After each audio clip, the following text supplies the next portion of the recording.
एक साधु एक नदी के किनारे अपना डेरा डाले हुआ था।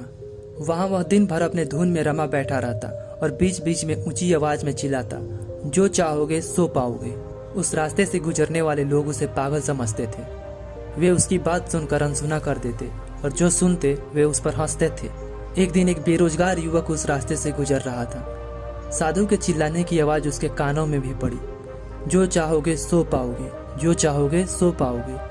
यह वाक्य सुनकर वह युवक साधु के पास गया और उससे पूछने लगा, बाबा, अब बहुत देर से जो चाहोगे सो पाओगे चिल्ला रहे हो, क्या आप सच में मुझे वो दे सकते हो जो मैं पाना चाहता हूँ? साधु बोला, हाँ बेटा, तुम मुझे ये बताओ कि तुम पाना क्या चाहते हो? बाबा, मैं चाहता हूँ कि एक दिन मैं हीरो का बहुत बड़ा व्यापारी बनूं। क्या आप मेरी ये इच्छा पूरी कर सकते हो? वह युवक बोला, बिल्कुल बेटा, मैं तुम्हें एक हीरा और एक मोती देता हूँ, उससे तुम चाहे जितने हीरे और मोती बना सकते हो। साधु बोला। साधु की बात सुनकर युवक की आंखों में आशा की ज्योति चमक उठी। फिर साधु ने उसे अपनी दोनों हथेली आगे बढ़ाने को कहा।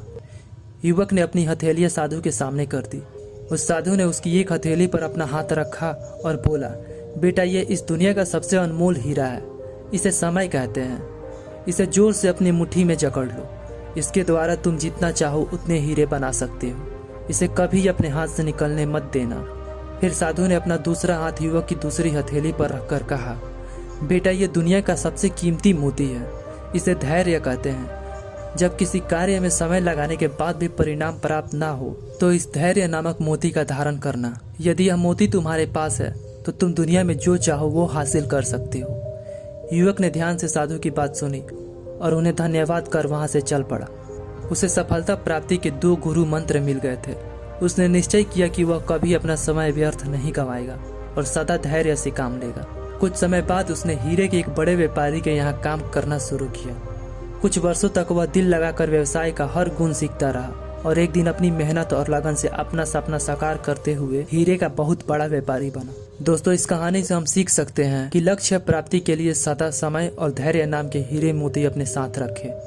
अपना समय कभी भी व्यर्थ ना जाने दे और कठिन समय में धैर्य का दामन ना छोड़े। दोस्तों, ऐसी और मोटिवेशनल कहानियों के लिए चैनल को सब्सक्राइब जरूर करें। मैं मिलता हूँ आपसे किसी और वीडियो में किसी और कहानी के साथ।